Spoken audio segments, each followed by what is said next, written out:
it's more of a current electricity question rather than magnetic effects. Ji sir, sir जो ये current दोनों inflow cell जो है series में ऑपोजिशन में है, ये दोनों सेल।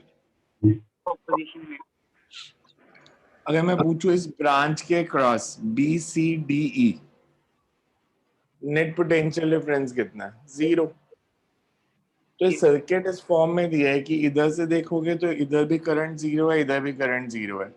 अगर करंट 0 है सारी ब्रांचेस में तो रेजिस्टेंस की कुछ भी वैल्यू हो, मैग्नेटिक फील्ड तो 0 ही आना, because current is not flowing in the circuit.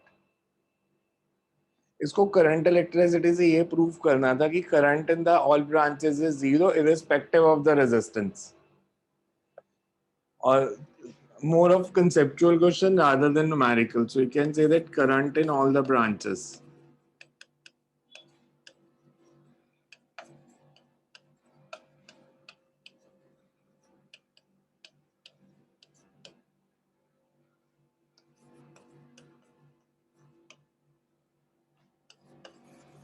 The cells are connected in opposition.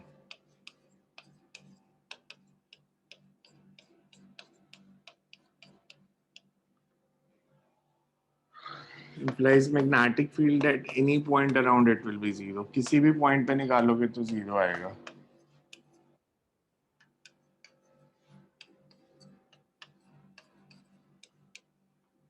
Magnetic field at any point is 0. अब एक जो क्वेश्चन डाउट में लिखे हैं वो 3-4 क्वेश्चन एक जैसे थे, सो पहले उनको डील कर लेते हैं बिकॉज वो एक जैसे क्वेश्चन है। 51, 52, 57, शायद 60, 61।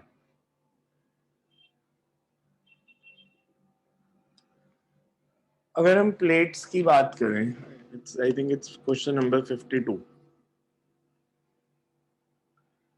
तो हमारे को दिया है कि 2 प्लेट्स हैं,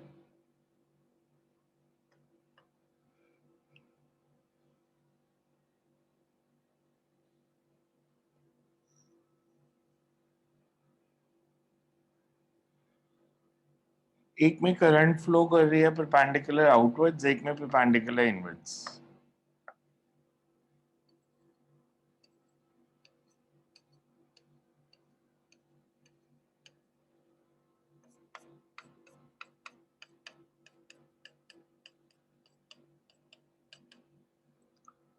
We have to find magnetic field at P, magnetic field at Q and magnetic field at R.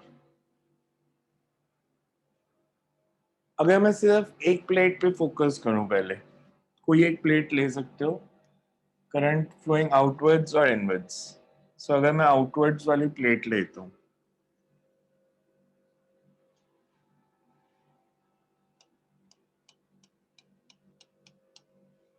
और ये मैंने एक एम्पियर्स लूप बनाया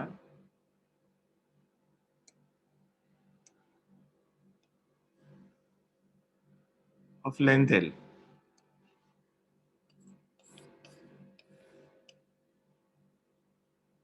You consider some point over here.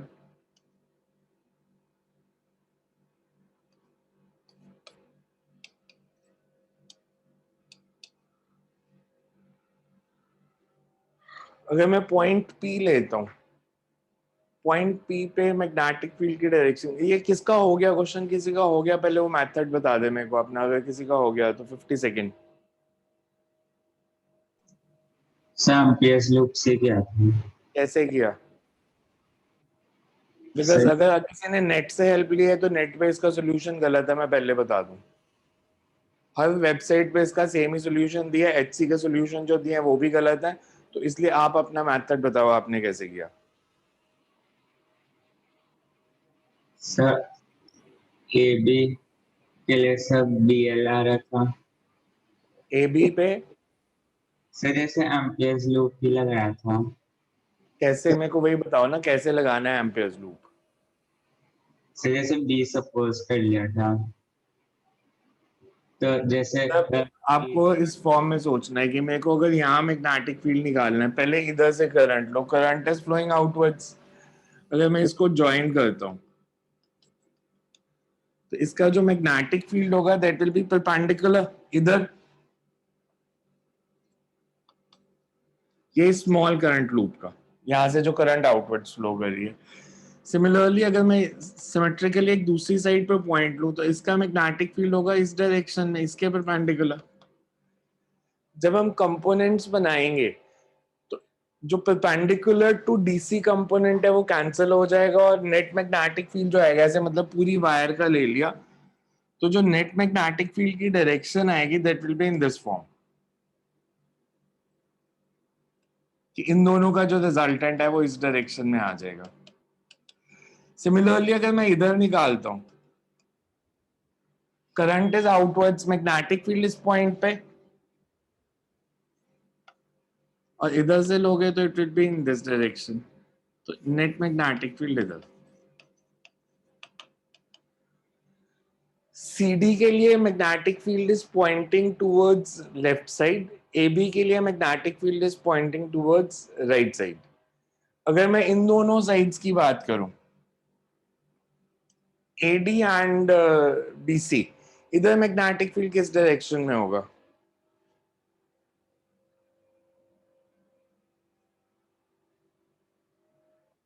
अनमोल, अपने एम्पियर्स लॉ लगाया ना, BC और DA के लिए magnetic field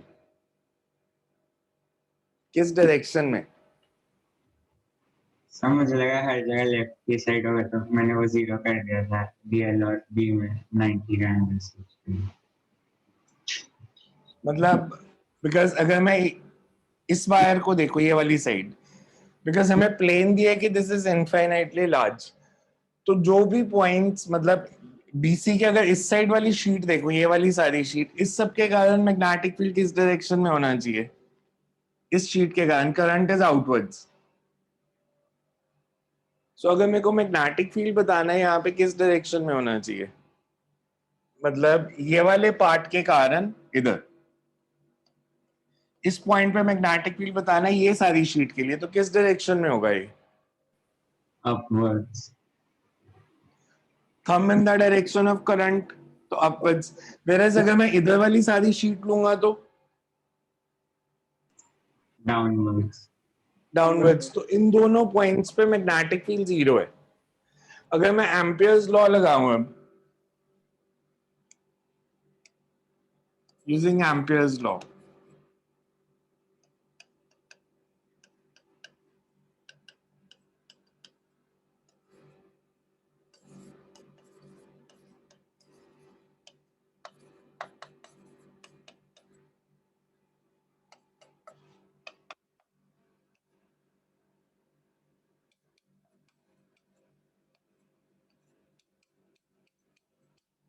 I enclosed, this can be written as A to B, B dot dl,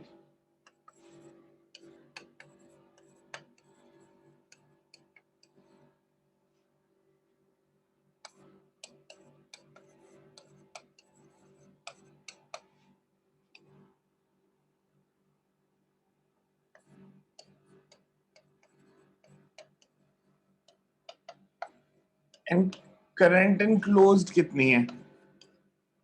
because अगर स्मॉल लेंथ dl है तो करंट दी है kdl, तो अगर मैं इसकी लेंथ l लेता हूं तो current enclosed will be kl। ये स्टेप ठीक है, पहले देखो इनमें से कौन कौन सी टर्म 0 चारों में से?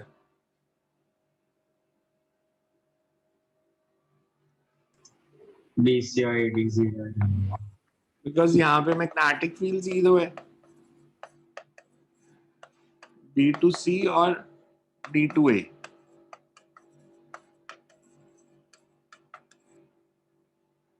हमारे पास टर्म कौन सी बची? A to B के लिए B डॉट dl कितना होगा?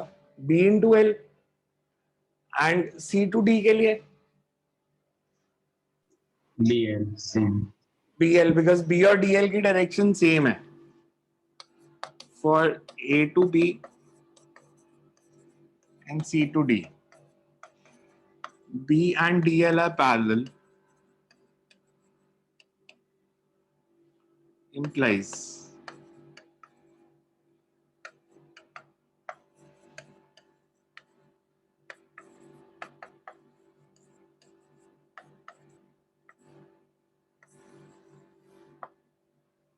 So इस शीट का मैग्नेटिक फील्ड हो जाएगा, if current through the sheet is KDL, then magnetic field is mu naught K by 2. It's independent of the position.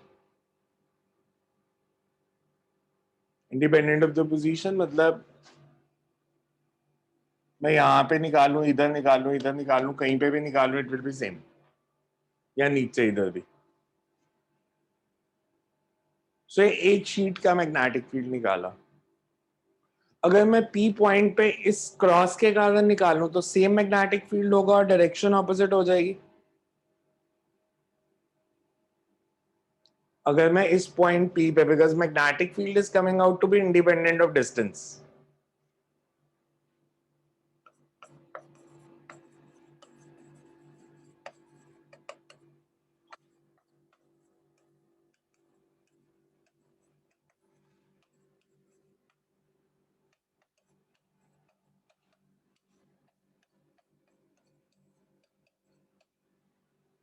Magnetic field is coming out to be independent of distance. तो आपके पास अगर दो sheets हैं, इस point पे इसको first sheet कह देता हूं, इसको सेकंड शीट. अगर फर्स्ट शीट का मैग्नेटिक फील्ड इधर होगा, second sheet will be in opposite direction. R point पे फर्स्ट शीट का इधर एंड इधर.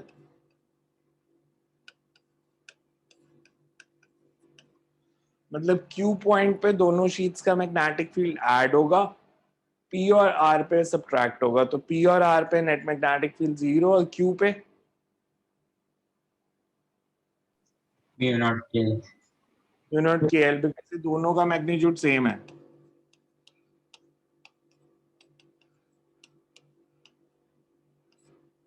म्यू नॉट KL नहीं. So net magnetic field will be mu naught K, whereas at P and Q it will be P and R it will be 0. देखो ये समझ में आ रहा है. आप ये रिजल्ट याद भी रख सकते हैं, बिकॉज हमेशा शीट में ऐसे ही दिया होता है KDL. So शीट का जो मैग्नेटिक फील्ड होगा एनी पॉइंट, डायरेक्शन निकालने के लिए आपको रूल यूज करना पड़ेगा, otherwise magnitude mu naught K by 2 ही आएगा. क्लियर है सबको ये? हाँ जी. किसी को डायरेक्शन समझ नहीं आ रही या मैग्नेटिक फील्ड कैसे BC और DA पे 0 लिया है तो मेरे को पूछ लो. क्लियर है?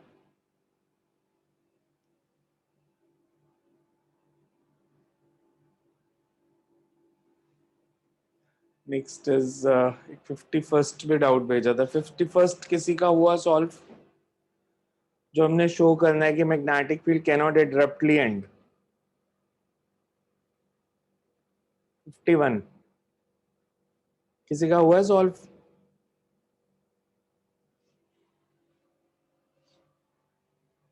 फिफ्टी वन में हमें ऐसे गिवन है.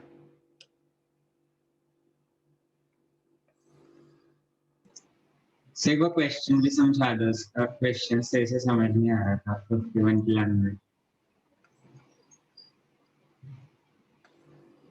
सो हमें ऐसे क्वेश्चन दिया, उन्होंने फिर एक लूप दे दिया.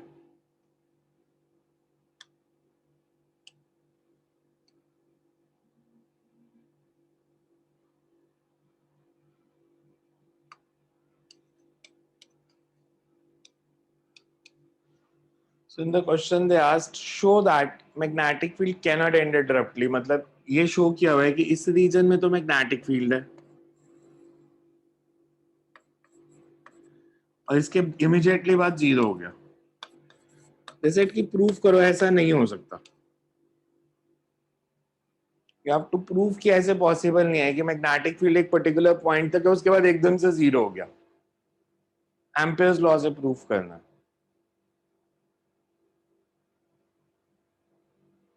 कैसे कर सकते हो? अगर मैंने एम्पियर्स लूप लिया, मान लो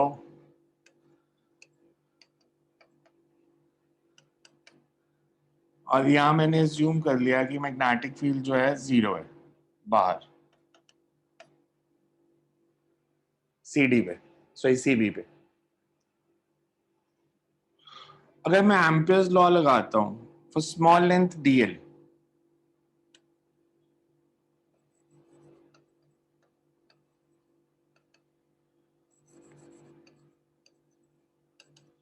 डीसी और बीए के लिए बी डॉट डीएल 0 हो जाएगा because B and DL are perpendicular. Magnetic field ऐसे अपवर्ड्स है, लेंथ इसके परपेंडिकुलर है, तो for Yes, BA sir. And DC magnetic B dot DL will be 0. CB के लिए भी मैग्नेटिक फील्ड 0 ही है, तो इसके लिए भी बी डॉट डीएल 0 होगा. तो सिर्फ यही बचा.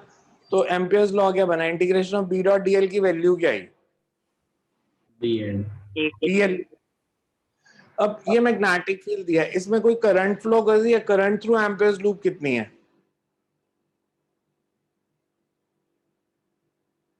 करंट तो फ्लो ही नहीं कर रही, मैग्नेटिक फील्ड दिया है, वायर तो है ही नहीं कोई. तो हमारे पास लॉ क्या बन गया, हमारे पास ये आ गया कि integration of B dot DL for the close loop this should be 0. यहां से integration of B dot DL 0 आ रही है इस No. क्लोज लूप के लिए. इसकी वैल्यू क्या आ रही है, BL. BL is equal to 0 आ रहा है. वो कब हो सकता है कि अगर इधर मैग्नेटिक फील्ड 0 है तो इधर भी 0 होना चाहिए. तो ऐसे नहीं हो सकता कि मैग्नेटिक फील्ड एब्रप्टली एंड कर गया, अदरवाइज एम्पियर्स लॉ गलत हो जाएगा. वैसे एम्पियर्स लॉ गलत ही है, हम इसका एम्पियर्स लॉ अभी आपने एक बार ही पढ़ लिया ना इस यूनिट में. एक यूनिट छोड़ के हम इसके बाद प्रूव करेंगे इसी क्लास में कि ये जो एम्पियर्स लॉ पढ़ा है गलत है. आपको क्यों लगता है क्यों गलत हो सकता है ये,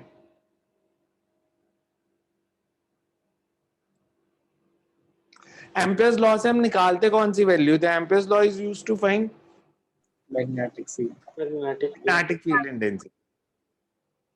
मान लो, मतलब इसी के साथ रिलेटेड क्वेश्चन है इसलिए बता रहा हूं. अब मान लो मेरे पास एक पैरेलल प्लेट कैपेसिटर है जिसकी 2 प्लेट्स हैं और इसके अक्रॉस मैंने बैटरी लगा दी.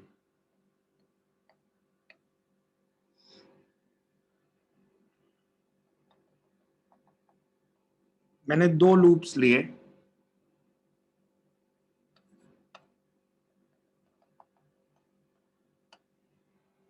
C1 और C2. इसमें करंट फ्लो कर रही है वायर में आई. अगर मैं आपसे पूछूं B dot DL for C1 कितना होगा, B dot DL for C1 0.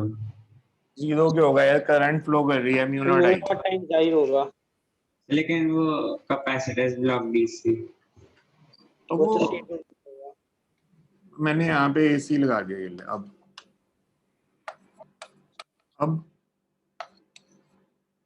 C1 के लिए तो बी डॉट डीएल है म्यू नॉट आई और C2 के लिए बी डॉट डीएल 0. मैंने 2 लूप्स लिए, एक को लिया प्लेट के जस्ट राइट से, एक को प्लेट के जस्ट लेफ्ट पे. जो magnetic lines of force C1 में से पास करेंगी वो C2 में से भी पास करनी चाहिए. अगर ये 2 लूप्स बहुत पास हैं, यहां से देखो, इसमें हमने प्रूव किया कि मैग्नेटिक फील्ड एब्रप्टली एंड नहीं करता. तो इन दोनों के लिए मैग्नेटिक फील्ड की वैल्यू ऑलमोस्ट सेम होनी चाहिए if these 2 loops are placed very close to each other. अगर ये दोनों लूप्स बिल्कुल पास हैं, एक प्लेट के जस्ट राइट पे एक प्लेट के जस्ट लेफ्ट पे, तो इन दोनों के लिए मैग्नेटिक फील्ड सेम होना चाहिए इन दोनों रीजन्स में. और अगर मैग्नेटिक फील्ड सेम है तो एम्पियर्स लॉ के लिए बी डॉट डीएल की वैल्यू सेम आनी चाहिए, बट ये डिफरेंट आ रही है, इसका मतलब एम्पियर्स लॉ गलत है. तो हम उस यूनिट में जाके एक नया लॉ पढ़ेंगे जिसको हम बोलेंगे मॉडिफाइड एम्पियर्स लॉ. सो इसको पहले प्रूव करेंगे कि ये गलत है, फिर इसकी जगह ठीक वाला लॉ पढ़ेंगे उस चैप्टर में. बट अभी के लिए एम्पियर्स लॉ ही पढ़ना है.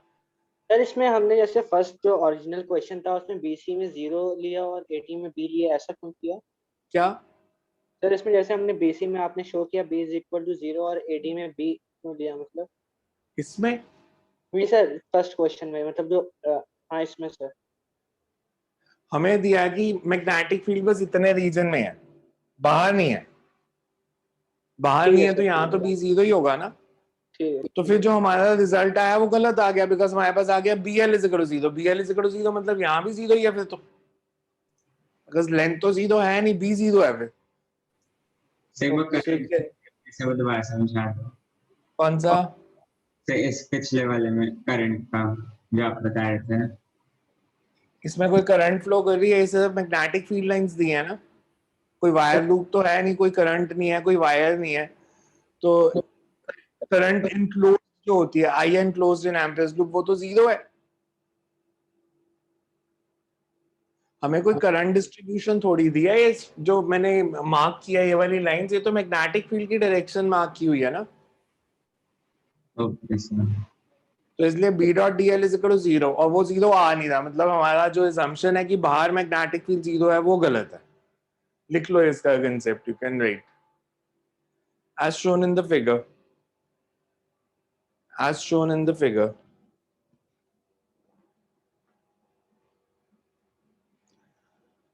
For loop ABCDA, for loop ABCDA,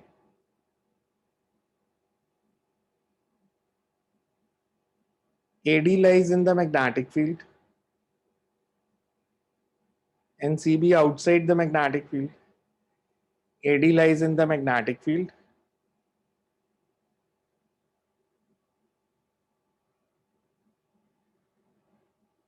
and CB lies outside the magnetic field.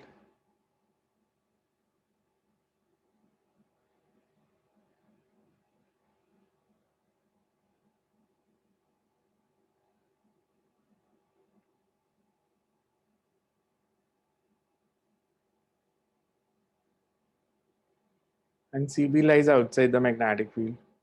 The two sides BA and DC, the two sides BA and DC have their length perpendicular to, have their length perpendicular to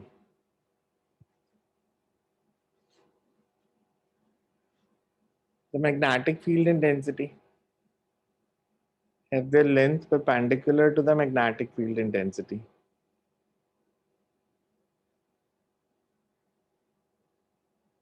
As no current flows through, as no current flows through the Ampere's loop,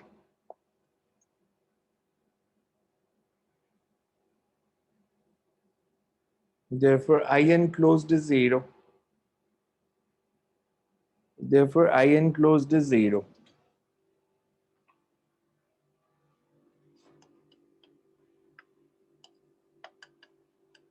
Using Ampere's law.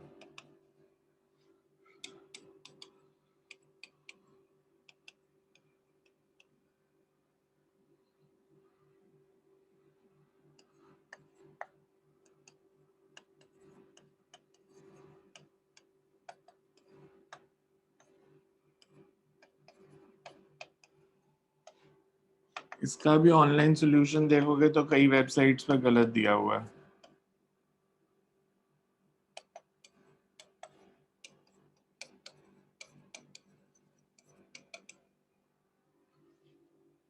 Sorry, this should be plus.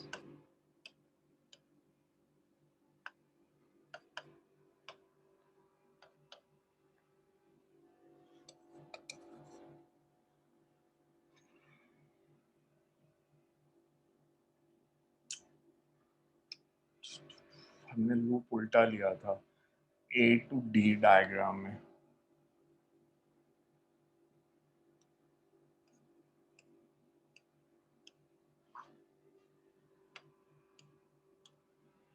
Because हमने ऐसे loop लिया A to D, D to C।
B हमें दिया है not zero,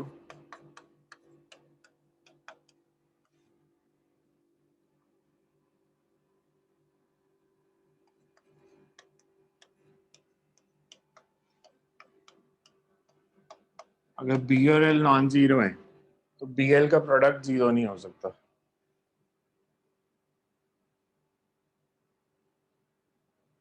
clear है सबको ये? Yes.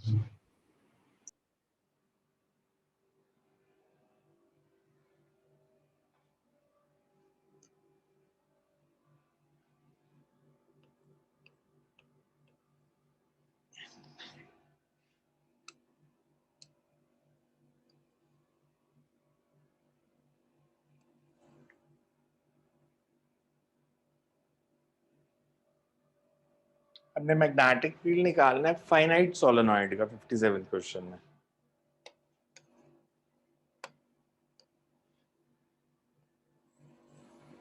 कि अगर इनफाइनाइट सोलेनॉइड नहीं है, फाइनाइट है,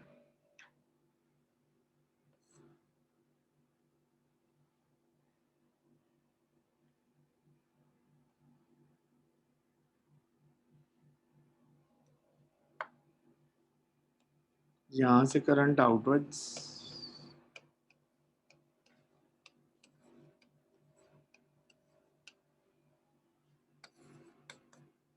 इधर से इनवर्ड्स।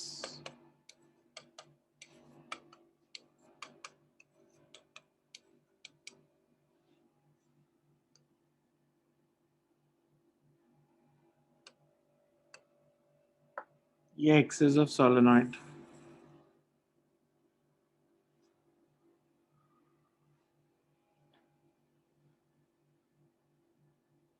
हमें इसकी स्मॉल लेंथ दी dx,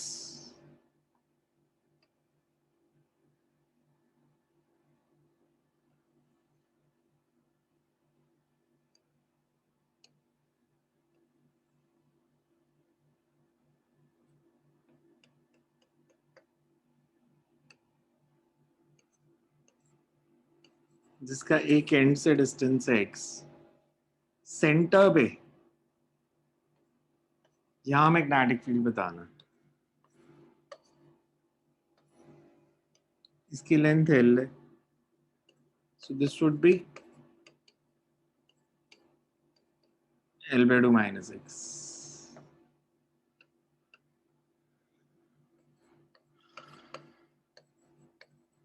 पहले क्वेश्चन पढ़ो और देखो डायग्राम समझ आ रहा है? यस। किसी को डायग्राम में डाउट है तो देखो।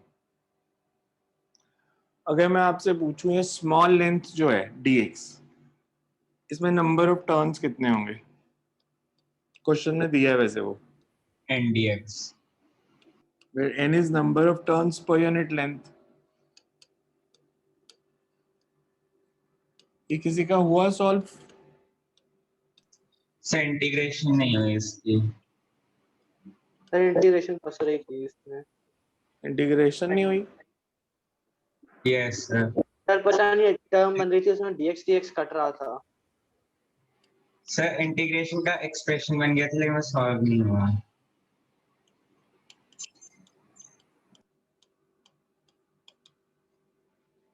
सर इसमें इसे पूछना था कि करंट वो INDX कैसे हुआ? मतलब हमने लिया है नंबर ऑफ टर्न्स n है, तो स्मॉल लेंथ dx में टर्न्स कितने हो जाएंगे? नंबर ऑफ टर्न्स पर यूनिट लेंथ इनटू लेंथ। तो अगर मैं पहले से इसका मैग्नेटिक फील्ड निकालूं, पूरे का निकालना है, पहले इसका निकाल के इंटीग्रेट करेंगे ना। तो नहीं इसमें सर, लेंथ, ऐसा वो बुक में लिखा हुआ है कि करंट उस एलिमेंट रिंग में, तो उसमें INDX होगा, तो I/LDX नहीं होएगा? मतलब उसने वो लैंग्वेज ऐसे लिखी है, बट उसका मतलब ये है कि अगर स्मॉल लेंथ dx लेने तो उसमें नंबर ऑफ टर्न्स ndx है, मैग्नेटिक फील्ड निकालना है तो अब अपने मेथड से कर दो, उसकी लैंग्वेज पे ना जाओ। बिकॉज कुछ बुक्स जो है इंडियन बुक्स हैं वो करंट एलिमेंट को सिर्फ dl भी लेती हैं, कुछ नंबर ऑफ टर्न्स की टर्म्स में लेती हैं। जैसे कि यूनिवर्सिटी पढ़ोगे तो वो in/dl को करंट एलिमेंट लेते हैं, तो वो कन्वेंशन डिफरेंट होती है डिफरेंट बुक्स की। बट हम अपने मेथड से अगर इसको करें तो इसका मैग्नेटिक फील्ड कितना हो जाएगा?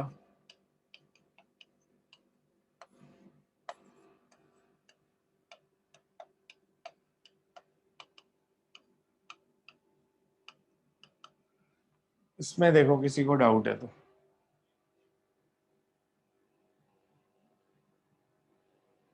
ठीक है यहाँ तक। Yes, sir.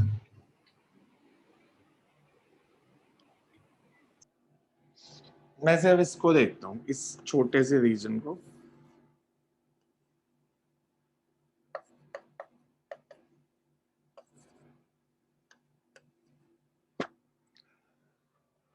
इसको ले लेते हैं, लेट इट बी भाई। tan phi कितना होगा? A by 1.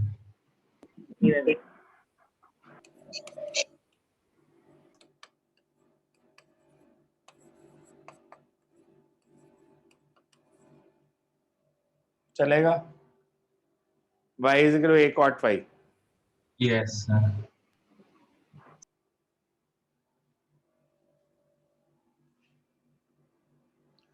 मैंने एक assumption ली है,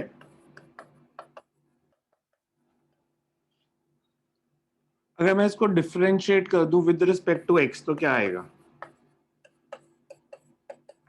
-1.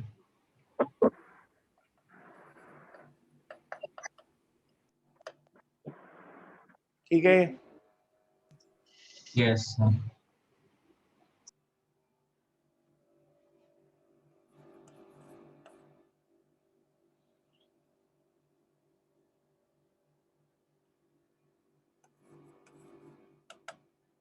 cot phi के differentiation minus cosecant square 5।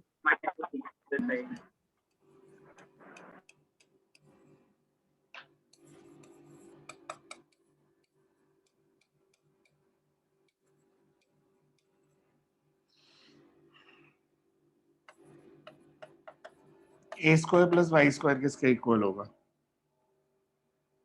y is a cot phi।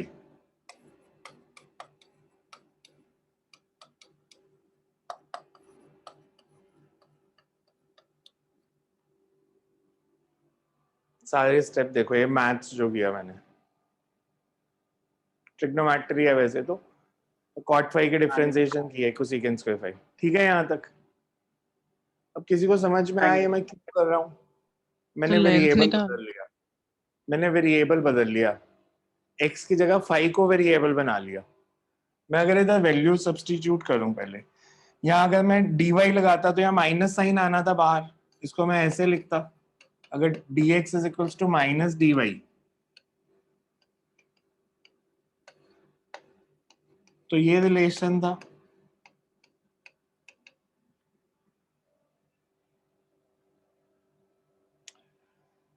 dy किसके इक्वल है? Minus a cosecant square phi d phi।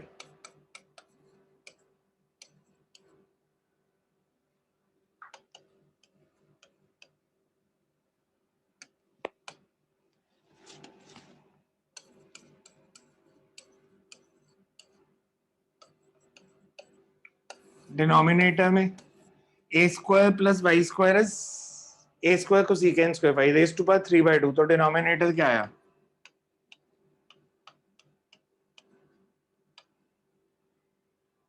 a cube cancel,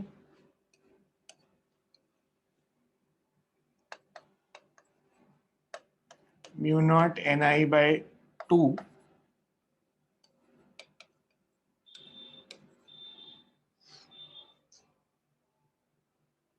यही आएगा। Yes. देखो इसमें कोई डाउट है तो इसकी इंटीग्रेशन कर सकते हो। Yes. साइन फाई की इंटीग्रेशन Minus cos phi. अब लिमिट्स कैसे लेनी है? हमारे पास ये सोलोनॉइड था,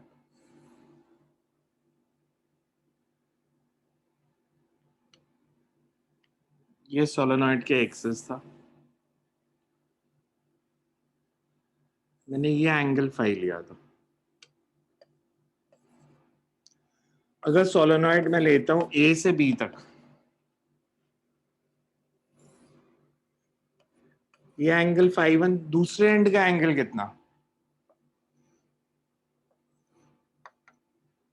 ये एंगल कितना? ये सेंटर है,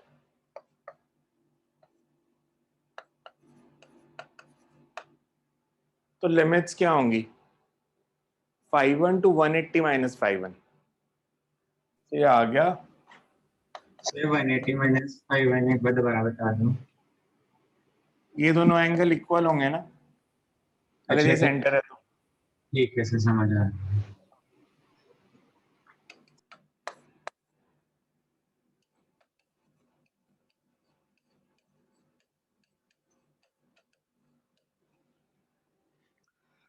this becomes mu naught ni bye minus बाहर ले लेते हैं,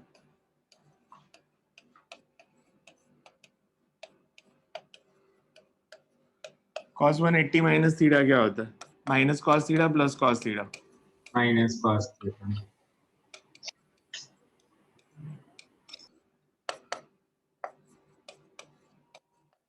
कुछ मिस तो नहीं किया ना, mu naught ni cos 5 cos 5-1 की वैल्यू देखो cos 5-1 कितना होगा, बेस कितनी है L/2 हाइपोटेन्यूज √L²/4 + a²।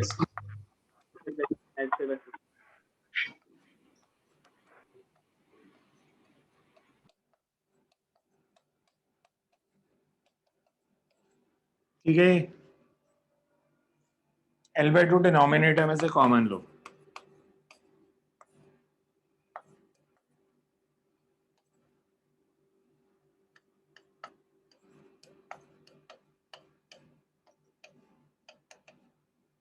ऊपर भी L/2 था, so you get mu naught ni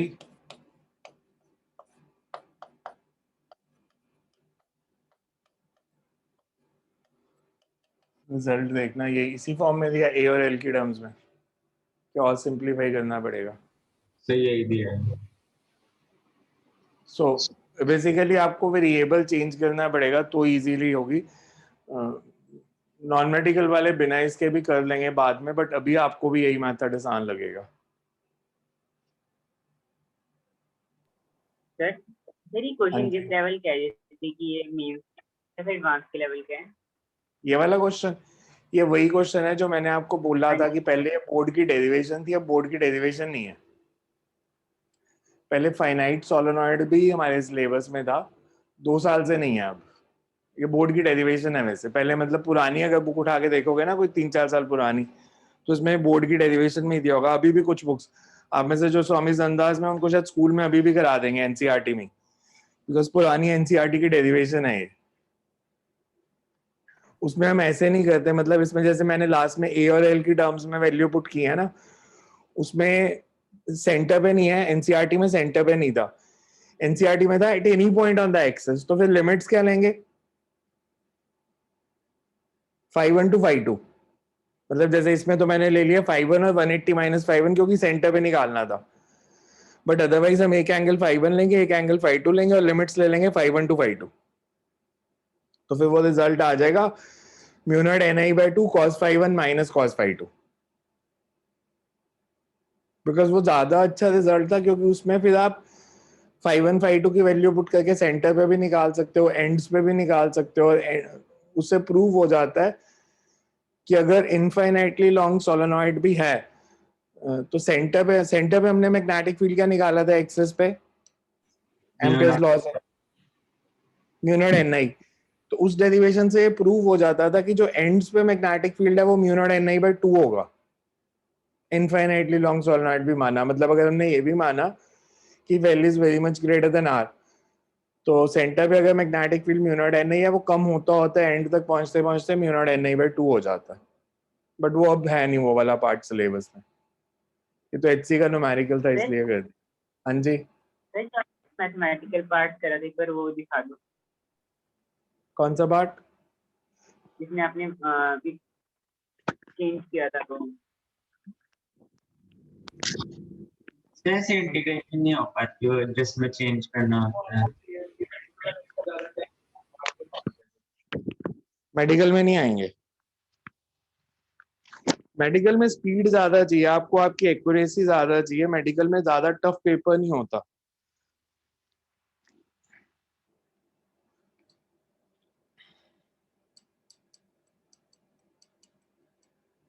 clear है ये? Yes sir. अब हमने बिकॉज शीट का मैग्नेटिक फील्ड निकाल लिया और सोलेनॉइड का भी निकाल लिया, तो अब आपका 60 क्वेश्चन शायद हो जाना चाहिए। 60th क्वेश्चन देखो अब होगा या नहीं होगा, और करके देखो सॉल्व उसको। 60th यानी जिसमें सोलेनॉइड के एक्सिस के पैरेलल शीट रखी है। 60th ही था शायद, सबका डाउट था वो पहले। अब एक अनमोल ने बोला था कि हो गया मेरा। 60th, हाँ 60th क्वेश्चन देखो अब हो जाएगा।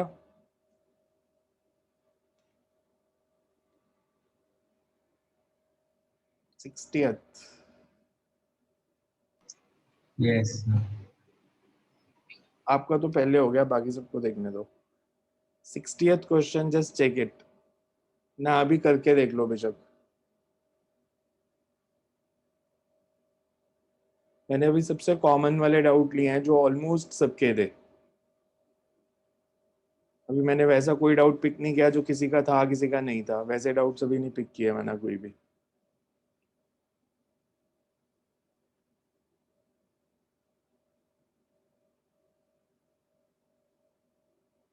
सिक्सटीएथ क्वेश्चन में हमें ऐसे दिया है,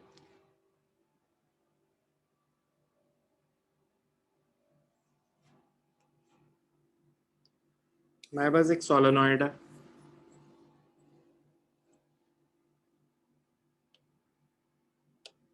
ये सोलेनॉइड के एक्सिस है, और एक शीट इस एक्सिस के पैरेलल पड़ी है।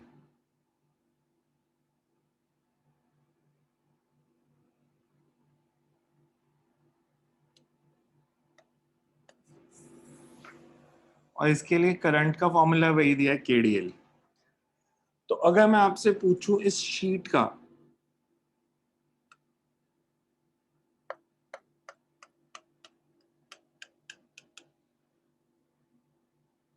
इस पॉइंट P पे मैग्नेटिक फील्ड कितना होगा,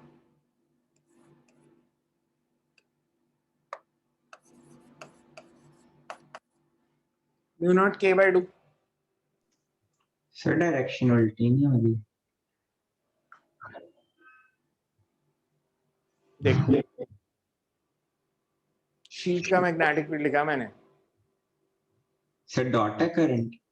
डॉट ही तो लगाइए, क्रॉस कहाँ लगाया है ना। तो शीट का मैग्नेटिक फील्ड इधर, इसका मतलब अगर यहाँ पे नेट मैग्नेटिक फील्ड 0 दिया तो सोलेनॉइड का सेम मैग्नेटिक फील्ड होना चाहिए बट ऑपोजिट डायरेक्शन में। So for net magnetic field to be 0,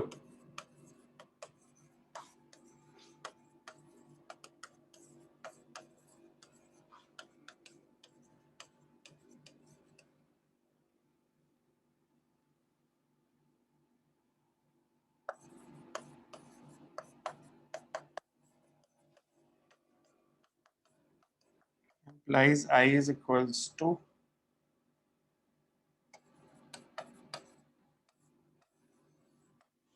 K/2n। और अगर शीट परपेंडिकुलर पड़ी होगी एक्सिस के तो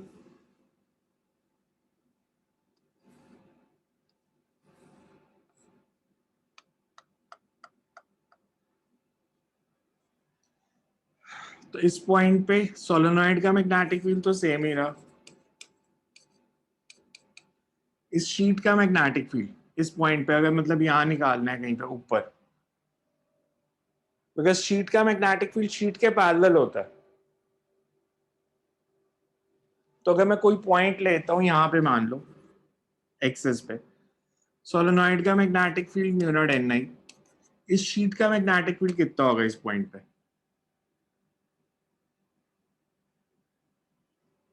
अपवर्ड्स डाउनवर्ड्स, डाउनवर्ड्स। तो नेट मैग्नेटिक फील्ड कितना हो गया, ये दोनों इक्वल हैं, तो नेट मैग्नेटिक फील्ड इज √2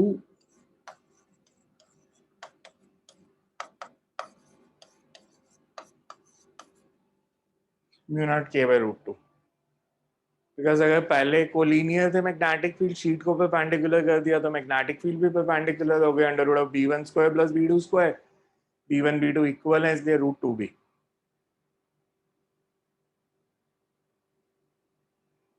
तो ये मतलब कुछ था नहीं है, वही क्वेश्चन था, सिर्फ एक फॉर्म चेंज कर दी थी, सोलेनॉइड उसको कोरिलेट। 61 किसी का हुआ solve?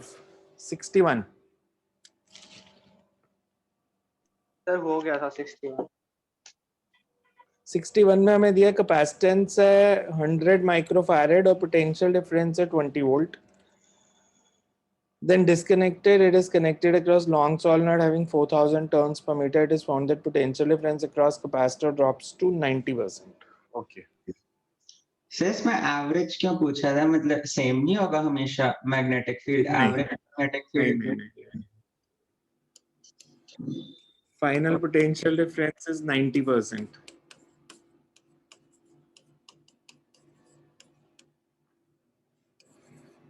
Initial charge is CV1.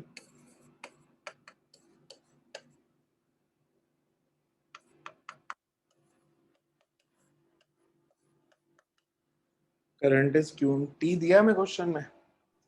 Yes sir 2 second 2 seconds दिया था। सेकंड्स हो गया सॉल्व फिर तो।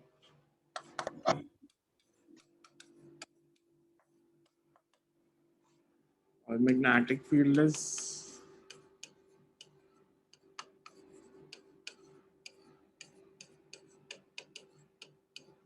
वैल्यूज पुट कर दो सारी। अब आपने जो पूछा कि एवरेज क्यों का, जो charge on the plates of capacitor होता है ना, ये एक अलग लॉ फॉलो करता है, लीनियर फंक्शन नहीं होता है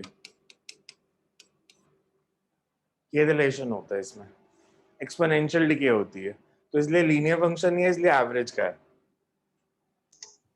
तो सर करंट भी नॉन यूनिफॉर्म, मतलब हमने एवरेज लिया लेकिन वैसे नॉन यूनिफॉर्म होगा? हाँ, करंट नॉन यूनिफॉर्म होगा, बिकॉज डिफरेंशिएट करोगे तो करंट डिफरेंट आएगी ना। अगर मैं dq by dt कर दूंगा तो वो कांस्टेंट वैल्यू नहीं आएगी ना, टाइम ओके डिपेंडेंट फंक्शन आ रहा है। सो ये 60 सेकेंड है, वैल्यूज पुट करनी है सिर्फ आपने, वो आंसर आ जाएगा। एक जो 24th का उसके फर्स्ट पार्ट में डिस्टेंस क्या लेना है, परपेंडिकुलर डिस्टेंस इसमें कौन भी सा क्वेश्चन? 24th का जो फर्स्ट पार्ट था। 21st का first part, a wire of length L is bent in the form of equilateral triangle and carries an electric current I. Find magnetic field at center. Center मतलब centroid पे। Sir 24 24 वो तो निकालना पड़ेगा ना। अगर हमारे पास रेगुलर पॉलीगॉन है, n sided regular polygon, n sided regular polygon की मैं सिर्फ एक साइड लेता हूँ अभी,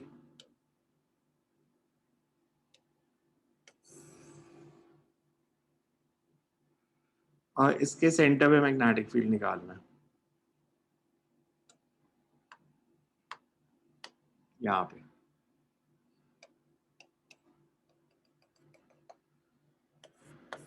ये डिस्टेंस a/2, ये a/2, ये r। रेगुलर पॉलीगॉन है तो ये π/n, ये भी π/n, यस तो tan π/n कितना हो गया? फिर 5/2 है। r कितना आ गया? ठीक है। समझ आ गया सर, ठीक है। सो एक साइड का निकाल के n से मल्टीप्लाई कर देना था बस, बिकॉज एक साइड का मैग्नेटिक फील्ड क्या होगा?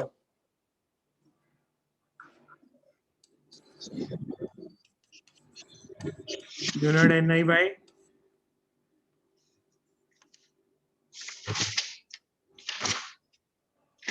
एक साइड का मैग्नेटिक फील्ड निकालना है तो म्यू ni बाय डिनोमिनेटर में क्या था? 4πL 4πr। 4πR।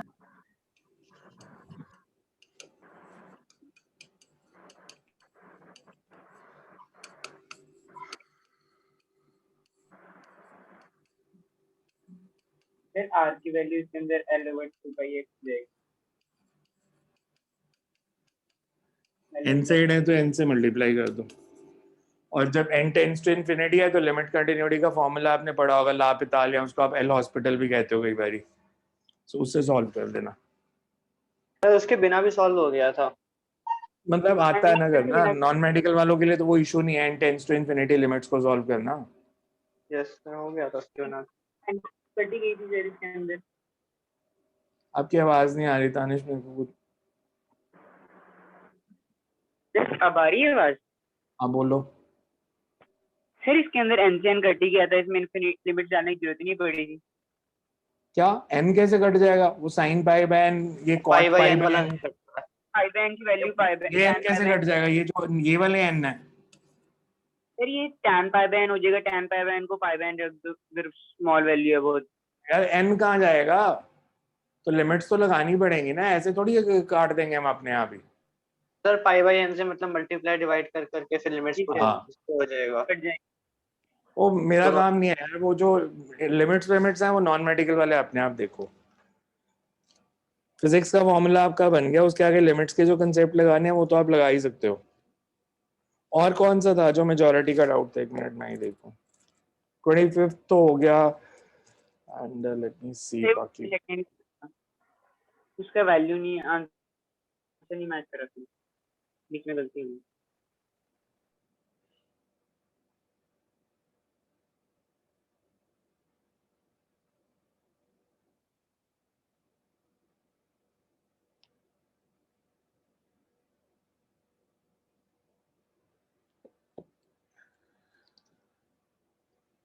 Thirty fifth 22nd किसी ने डाउट भेजा था। 22nd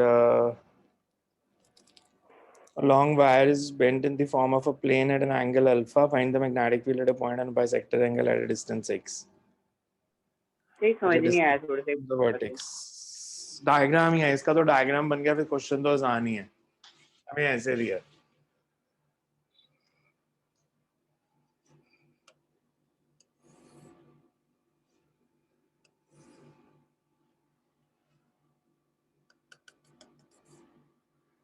एक इनफाइनाइटली लॉन्ग वायर है,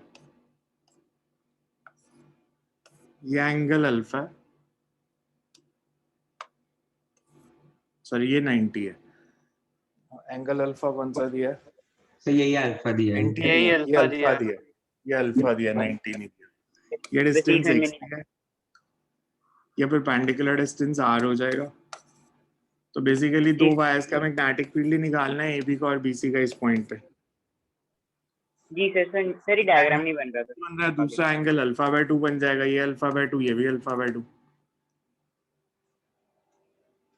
So क्या 22nd आउट था, देन यू हैव 40 भी किसी का डाउट था। सर 29 भी था सर, 29 था। 29 figure shows a part of electric circuit, the current A, B, C, D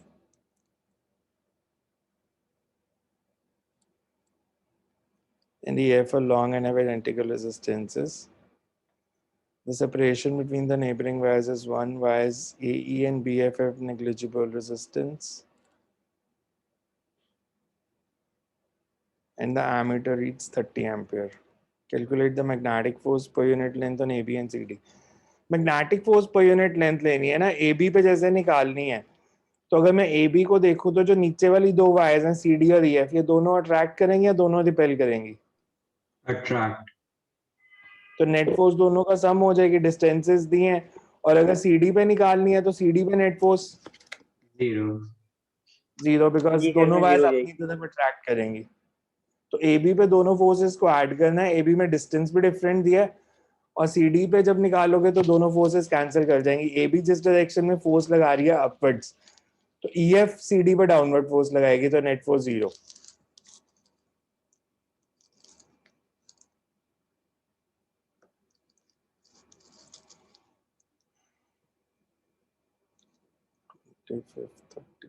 46 भी किसी का डाउट था।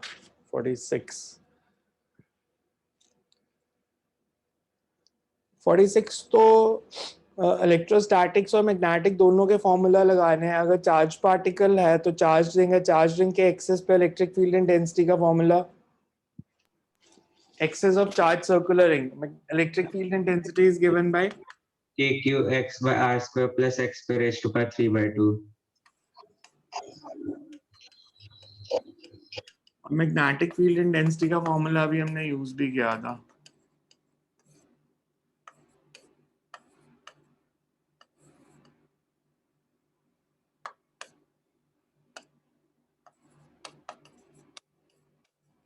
And I की value I can be written as Q omega by 2. Q omega by 2 pi. So values put करोगे तो answer आ जाएगा इसका. So next time देखते हैं फिर और जो डाउट्स हैं. अभी 34 तो हमारा पूरा ही रह गया. इसमें मैं देख लूंगा अगर किसी को और डाउट बचा है तो.